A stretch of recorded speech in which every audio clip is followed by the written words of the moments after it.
Antonio Brown was never supposed to become a warning sign. He was supposed to be remembered as one of the greatest wide receivers the NFL had ever seen. A sixth-round pick who turned himself into a superstar. A player so dangerous that every defensive coordinator in the league had to build an entire game plan around him. But today, when people hear the name Antonio Brown, they do not just think about touchdowns. They think about courtrooms, bankruptcy, broken contracts, viral meltdowns, and a career that somehow went from Super Bowl glory to total chaos. That is what makes this story so impossible to ignore. At his peak, Brown was not just good, he was terrifying. He could beat press coverage, destroy double teams, turn short passes into highlights, and make elite cornerbacks look helpless. From 2013 to 2018, he played like the best receiver on earth, stacking up monster seasons like it was normal. Pittsburgh loved him, the NFL feared him, fans believed they were watching a future Hall of Famer write history every Sunday. Then the cracks started showing. At first, they looked harmless. A strange live stream from the locker room, a sideline outburst, a public argument, a moment that people explained away with one simple line, that is just AB. But sometimes the first warning sign is the one everyone laughs at, because slowly, the same fire that made Antonio Brown great began burning through everything around him. Teammates, coaches, franchises, contracts, trust. Pittsburgh thought it could manage him. The Raiders thought they could restart him. New England thought Tom Brady could save him. Tampa Bay thought a championship could finally calm the storm, but every new chance led to another explosion. And now, years after his final NFL snap, the highlights feel different. The catches feel heavier. The celebrations look like memories from a different life. So before we talk about the chaos, the legal trouble, the lost money, and the final collapse, we have to go back to where it all began. Because to understand how far Antonio Brown fell, you first have to understand how high he climbed. Where are you watching from right now? Comment your city below. Press 1 if you think Antonio Brown destroyed his own legacy. Press 2 if you think the NFL ignored the warning signs for too long. And make sure you subscribe, because this story is only getting darker from here. Before the headlines turned dark, Antonio Brown's story looked like the kind of NFL miracle fans love to believe in. He was not a first-round superstar. He was not treated like a franchise savior. He was not supposed to walk into the league and become the face of anything. In the 2010 NFL Draft, 194 players heard their names called before him. 21 wide receivers were chosen before Antonio Brown. To most teams, he was just another undersized prospect from Central Michigan. Talented, yes. Dangerous as a returner, maybe. But a future superstar? Almost nobody saw that coming. Then Pittsburgh took him in the 6th round. And from the beginning, Brown carried himself like a man who believed every team that passed on him would eventually regret it. At first, even the Steelers did not fully understand what they had. He was just a young receiver trying to earn snaps in a crowded room. But practice after practice, he kept showing up. He was sharp, focused, relentless. He ran routes like every rep mattered. He attacked defensive backs like he had a personal score to settle with the entire league. Then came his first NFL touch, a kickoff return. One chance, one lane, and Antonio Brown took it 89 yards for a touchdown. That was the first flash. The first warning to the NFL that this 6th-round pick was not normal. By his 2nd season, he was no longer just a return specialist. He was becoming one of Ben Roethlisberger's most trusted weapons. In 2011, Brown made history by becoming the first player in NFL history to record more than 1,000 receiving yards and 1,000 return yards in the same season. That was when the story changed. The forgotten draft pick had become impossible to ignore.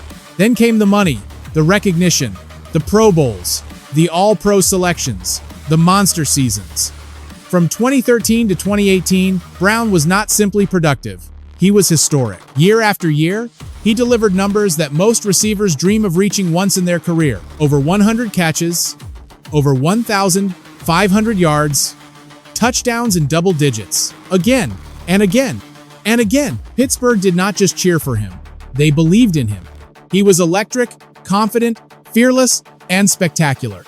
Every Sunday felt like another episode in the rise of a future Hall of Famer, but sometimes the climb is so bright that nobody sees the shadows forming underneath it. And in Antonio Brown's case, the same confidence that helped him conquer the NFL was slowly becoming something far more dangerous. For a while, Antonio Brown's greatness protected him from almost everything. When a player catches over 100 passes, changes games every Sunday, and makes an offense look unstoppable, people around him start making excuses. Coaches explain things away. Teammates stay quiet. Fans defend what they do not fully understand. And in Pittsburgh, that is exactly what happened. The first major warning sign came after a playoff win over the Kansas City Chiefs. The Steelers had just survived a tough postseason battle. Inside the locker room, emotions were high. Mike Tomlin was speaking to his team the way coaches speak when the doors are closed and the cameras are gone. Except the cameras were not gone. Antonio Brown was live streaming it. To fans, it looked wild. To the Steelers, it was something much worse. A private locker room moment had been broadcast to the world. The trust between player and team had been cracked. And once that kind of trust breaks, it never fully returns. Brown apologized. The team moved on. Publicly, everyone tried to make it seem like a mistake. But behind the scenes, people were paying attention. Because this was not just about one video, it was about judgment. It was about whether Antonio Brown understood the line between entertainment and the team, between personal brand and locker room loyalty, and that line was starting to disappear. Then came the sideline explosions. If Ben Roethlisberger missed him on a throw, Brown's frustration was visible. If the game plan did not feed him enough targets, everybody could feel it. What once looked like competitive fire began looking like something harder to control. The Steelers were built on structure, toughness, and accountability. But Antonio Brown was becoming bigger than the system around it. The helicopter entrance to training camp only made the image louder. It looked flashy. It got attention. It made headlines. But it also sent a message. AB was no longer just part of the team. He was becoming his own show, and that show was getting harder to manage. Still, the production kept coming. That was the problem. Every time questions appeared, Brown answered with another huge game. Every time critics wondered if he was becoming a distraction, he reminded everyone that he was still the best receiver in football. So Pittsburgh kept living with the tension. The talent was too valuable. The numbers were too historic. The highlights were too spectacular. But slowly, the cost of keeping Antonio Brown happy was getting higher. And the Steelers were about to learn that once a superstar believes the rules no longer apply to him, the locker room can turn from family into battlefield. By 2018, the Steelers were no longer dealing with small warning signs. They were dealing with a superstar who had become impossible to predict. Antonio Brown was still producing like an elite receiver. On Sundays, he could still separate from defenders, find the end zone, and remind the league why he was considered one of the best players in football. But inside the building, the tension was growing heavier by the week. The partnership with Ben Roethlisberger had once looked unstoppable. Big Ben extended plays. Brown found space. Defenses broke down. Pittsburgh fans watched them create highlight after highlight, believing they were seeing one of the greatest quarterback-receiver duos of their era. But success can hide problems only for so long. Behind the touchdowns, the relationship was beginning to rot. Brown wanted the ball. Roethlisberger wanted control of the offense. Coaches wanted discipline. And every disagreement felt like it carried more heat than the last one. Then came Week 17. The Steelers still had playoff hopes. The season was on the line. Every practice rep mattered. Every route mattered. Every mistake could change the future of the franchise. And according to reports, during practice, Brown ran the wrong route. Roethlisberger reacted. Brown exploded. What should have been a normal correction between quarterback and receiver turned into something much bigger. Voices rose, frustration poured out. Years of tension finally reached the surface. Then Brown reportedly walked away from the team. No normal finish to the week. No quiet reset. No professional recovery before the biggest game of the season. Just silence. The Steelers had a must-win game, and their most dangerous offensive weapon was suddenly unavailable. Pittsburgh won the game, but it was not enough. They missed the playoffs, and the season ended under a cloud of confusion, anger, and betrayal. For the organization, this was the point where talent could no longer cover the damage. Antonio Brown had been too good to ignore for years. But now, he was becoming too unstable to trust. The same player Pittsburgh had celebrated, paid, defended, and protected was now pushing the franchise toward a decision nobody once believed they would make. Move on. Trade him. End the era. And that is exactly what happened. The Steelers were not just losing a receiver, they were closing the book on a relationship that had produced greatness, drama, and finally, exhaustion. But if Pittsburgh thought the worst was behind Antonio Brown, the rest of the NFL was about to discover something terrifying. The chaos was not ending.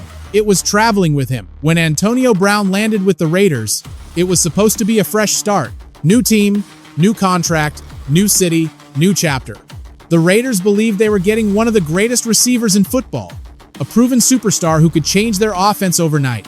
They gave him a massive deal with around $30 million in guaranteed money, believing his talent was worth the risk. But before Antonio Brown ever played a regular season snap for the franchise, everything started falling apart. First came the helmet battle. Brown wanted to keep wearing the old helmet he had used for years, but the NFL no longer approved that model. For most players, that would have been an inconvenience. For Brown, it became a full-blown standoff. He filed a grievance. He pushed back publicly. He even made it seem like retirement was possible if he could not wear the helmet he wanted. That should have been the first sign that the Raiders were not dealing with a normal adjustment period. Then came the foot injury. Brown had used a cryotherapy chamber without proper protection, leaving his feet badly damaged and keeping him away from training camp. The Raiders had traded for a superstar, but instead of building chemistry with the offense, they were dealing with medical issues, helmet drama, missed practices, and non-stop headlines. And it only got worse. The team fined him for missing mandatory activities. Brown responded by posting the fine letter on social media. What should have stayed inside the building became public theater once again. Then he confronted general manager Mike Mayock. Reports described a heated exchange that became so intense teammates had to step in. At that point, the Raiders were no longer asking whether Antonio Brown was worth the trouble. They were asking whether they could even survive the trouble. Soon, the guaranteed money was gone. The contract that was supposed to secure his future had been damaged before the season even began. And Antonio Brown's response was not quiet reflection. He wanted out. The Raiders released him before he played a single regular season game. Not one catch, not one touchdown, not one meaningful snap. Just drama, fines, frustration, and millions of dollars vanishing almost overnight. For most players, losing that kind of opportunity would have been devastating. But Brown reacted like he had been freed, and that was the part nobody could understand. He had escaped Pittsburgh claiming he wanted respect. He had arrived in Oakland with money, fame, and another chance. But in just a few months, he turned a career reset into another public collapse. The NFL was watching closely now, because Antonio Brown was no longer just a difficult superstar. He was becoming a risk no franchise could fully control. After the Raiders' disaster, most teams should have been finished with Antonio Brown. He had just burned through Pittsburgh. He had turned a massive Raiders contract into a public mess. He had become one of the most talented players in football, and also one of the hardest to trust. But then came Tom Brady. Brady saw something in Brown that many people were already tired of trying to see. He saw the talent, the work ethic, the explosive receiver who could still change a game with one route. And because Brady was Brady, people listened. That opened the door in New England. The Patriots signed Brown. And for one brief moment, it looked like the NFL had created something terrifying. Tom Brady throwing to Antonio Brown inside Bill Belichick's system sounded almost unfair. And in his first game, Brown looked exactly like the weapon everyone remembered. He caught passes, he scored a touchdown, he moved like a man who still had plenty left. For a few days, the football world wondered if this was the comeback. Then the off-field controversy arrived again. Serious allegations surfaced. More headlines followed. The Patriots, a franchise famous for removing distractions quickly, decided they had seen enough. Brown was released after just one game, another chance gone. But somehow, Brady still did not give up. When Brady moved to Tampa Bay, he helped open the door one more time. This time, the Buccaneers gave Brown a path back into the league. The message was clear. Stay focused, play football, help us win. And for a while, it worked. Brown was no longer the face of the offense. He did not need to be. Tampa had stars everywhere, and that may have been exactly what he needed. Less pressure, more structure, a quarterback who believed in him, a team chasing a championship. Then came the Super Bowl. Antonio Brown caught a touchdown from Tom Brady on the biggest stage in football. For millions of fans, it looked like the perfect ending to a redemption story. The troubled superstar had found peace. The lost talent had found purpose. The chaos had finally been quieted by winning. But that was the illusion, because a Super Bowl ring can change a legacy, but it cannot fix a pattern by itself. And with Antonio Brown, the pattern was still there, waiting under the surface. The same emotions, the same tension, the same storm. Tampa Bay had given him the one thing every fallen star dreams of, another chance to rewrite the ending. But Antonio Brown was about to turn even that into one of the most unforgettable exits in NFL history. The 2nd of January 2022 was supposed to be just another regular season game. The Tampa Bay Buccaneers were playing the New York Jets. Tom Brady was still chasing another playoff run. Antonio Brown was back on the field, still talented enough to matter, still dangerous enough to change a game. But by the end of that afternoon, nobody was talking about the score. They were talking about the moment Antonio Brown walked away from the NFL in front of the entire country. It happened in the third quarter. On the Buccaneers sideline, something shifted. Brown was visibly upset. Teammates tried to calm him down. Coaches tried to understand what was happening. But within seconds, the situation moved past normal football frustration. He took off his jersey, then the shoulder pads, then the undershirt. Piece by piece, Antonio Brown removed parts of his uniform, tossed them aside, waved toward the crowd, and left the field while the game was still being played. No press conference, no final handshake, no quiet exit. Just one of the strangest and most unforgettable scenes in NFL history. For fans watching live, it did not feel real. This was not some backup player disappearing from a roster. This was Antonio Brown, a Super Bowl champion, a former All-Pro, a man Tom Brady had personally supported, walking away in the middle of a game. And just like that, his NFL career was effectively over. Afterward, the explanations came from every direction. Brown said he was dealing with an ankle injury and claimed the team wanted him to keep playing when he could not. The Buccaneers disputed key parts of that story. Reports, statements, and arguments followed. But the damage was already done, because by then, the league had seen the pattern too many times. Pittsburgh ended in flames. The Raiders ended before it even began. New England lasted one game. Tampa Bay ended on national television. At some point, talent stops being enough. That was the tragedy of Antonio Brown. Even after everything, he could still play. He still had the footwork. He still had the instincts. He still had the ability to create separation and make defenders panic. But the trust was gone. And in the NFL, trust is currency. Coaches have to trust that you will be available. Quarterbacks have to trust that you will be where the route says you should be. Teammates have to trust that when things get hard, you will stay in the fight. Antonio Brown had lost that trust. The final image was not a touchdown, not a championship celebration, not a standing ovation. It was a superstar walking away while the game continued without him. When Antonio Brown left the field in Tampa Bay, the NFL did not officially say goodbye with a ceremony. There was no retirement tour, no final tribute video, no crowd standing to honor the years of greatness. The league simply moved on. And that may have been the hardest part of all. For more than a decade, football had been the center of Antonio Brown's identity. The stadiums, the cameras, the contracts, the attention, the weekly pressure, the roar after every touchdown, all of it had created a world where he was always the main character. Then suddenly, the games continued without him. Tom Brady kept playing, Tampa Bay kept moving, the NFL calendar rolled forward, drafts happened, new stars arrived, new receivers took over highlight reels, and Antonio Brown was no longer part of Sundays. That is when the story moved into a different phase. Instead of box scores, there were business headlines. Instead of touchdowns, there were financial problems. Instead of teams fighting to sign him, there were questions about what came next for a man who had spent years burning bridges. Brown tried to step into ownership with the Albany Empire, an arena football team with real history and real fans. On paper, it could have been a chance to rebuild his image. A former NFL star helping a smaller football organization grow. A way to prove he could lead, not just perform. But the situation quickly unraveled. Reports described missed payments, confusion, frustration, and players wondering whether they would receive money they were counting on. These were not superstar athletes with massive contracts. These were players chasing a football dream on a much smaller stage, where every paycheck mattered. The team that had once been respected in its league became surrounded by chaos. Eventually, the Albany Empire's story collapsed, and Brown's attempt at ownership became another chapter people pointed to when asking the same question: why does everything around him fall apart? Then came bankruptcy. The numbers were almost impossible to process for fans who remembered the contracts. Antonio Brown had earned the kind of money most people could never imagine.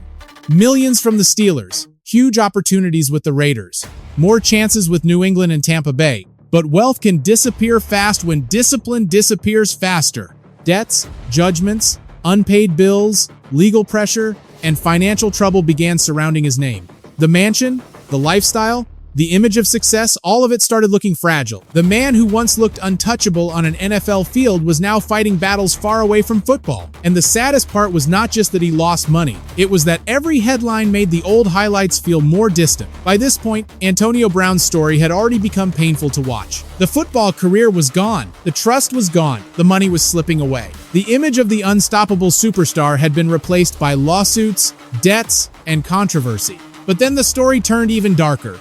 This was no longer just about a former athlete making bad decisions. It was no longer just about locker room drama. lost contracts, or social media chaos. Now, Antonio Brown was facing the kind of legal trouble that can change a person's life forever. According to reports, Brown became connected to a serious criminal case after an incident following a celebrity boxing event in Miami. Authorities allege that a confrontation escalated outside the event, and Brown was later accused in connection with gunfire during the incident. Brown has denied wrongdoing, and his legal team has argued that his actions were justified under Florida law. That part matters. In the United States, an allegation is not the same as a conviction. Every person has the right to defend themselves in court, and the legal process still has to play out. But even with that said, the image was devastating. This was Antonio Brown, the same man who once danced in NFL end zones, the same man who caught passes from Ben Roethlisberger and Tom Brady, the same man who stood on a Super Bowl stage. Now he was being discussed in connection with criminal court, bail, monitoring, and a future that suddenly looked uncertain in a way football never could have prepared him for. And that is what makes this part of the story so heavy. Because football problems can be solved by another team. Contract problems can sometimes be solved by another deal. Public image problems can sometimes be repaired with time, humility, and discipline. But serious legal trouble is different. It follows you. It changes how people see you. It forces the world to stop talking about what you used to be and start asking what happens next. For Antonio Brown, the old conversation about legacy had been replaced by something much colder. Would he ever repair his name? Would the courts decide his future? Would fans remember the greatness or only the collapse? And maybe the hardest question of all, how many chances can one person get before the world finally stops offering them? As the final chapter begins, Antonio Brown's story is no longer just an NFL story. It is a warning about talent without stability, fame without discipline, and success without the people willing to tell you the truth before it is too late. Antonio Brown's story is not simple. It is not just a story about a bad teammate. It is not just a story about wasted money, broken contracts, or public meltdown. And it is not fair to erase everything he accomplished on the field, because what he did as a football player was extraordinary. For years, he was the standard. He proved that a 6th-round pick could become the best receiver in the world. He proved that size, draft position, and doubt do not decide a player's future. Work does. Hunger does. Discipline does. But that is also where the lesson begins, because talent can open the door, but character decides how long you stay in the room. Antonio Brown had the talent to build one of the greatest wide receiver legacies in NFL history. He had Hall of Fame numbers. He had legendary moments. He had the support of major franchises, coaches, teammates, and even Tom Brady, one of the most respected players the sport has ever known. But every opportunity requires responsibility. A locker room cannot survive without trust. A career cannot survive without discipline. A legacy cannot survive if every bridge gets burned behind you. And from Pittsburgh to Oakland, from New England to Tampa Bay, the same pattern kept repeating. A new chance, a new headline, a new collapse. That is what makes this story so important for every young athlete, every fan, and every person chasing success. Your gift can take you high, but your decisions decide whether you stay there. Fame does not protect you from consequences. Money does not protect you from bad choices. Applause does not replace accountability. And sometimes the people telling you no are not trying to stop you, they are trying to save you. Antonio Brown's story should not be celebrated as drama. It should be studied as a warning about ego, a warning about isolation, a warning about what happens when the world keeps cheering, but nobody close enough is able to reach the person behind the superstar. Hopefully, whatever happens next, there is still room for reflection, peace, accountability, and growth. Because behind the headlines is a human being, and no downfall should make people forget that. If this story taught you something, hit the like button, share this video, and subscribe for more NFL stories, player drama, trades, scandals, and the real side of football. Now comment below. Press 1 if Antonio Brown's story is one of the saddest falls in NFL history. Press 2 if you believe there is still a chance for him to rebuild his life.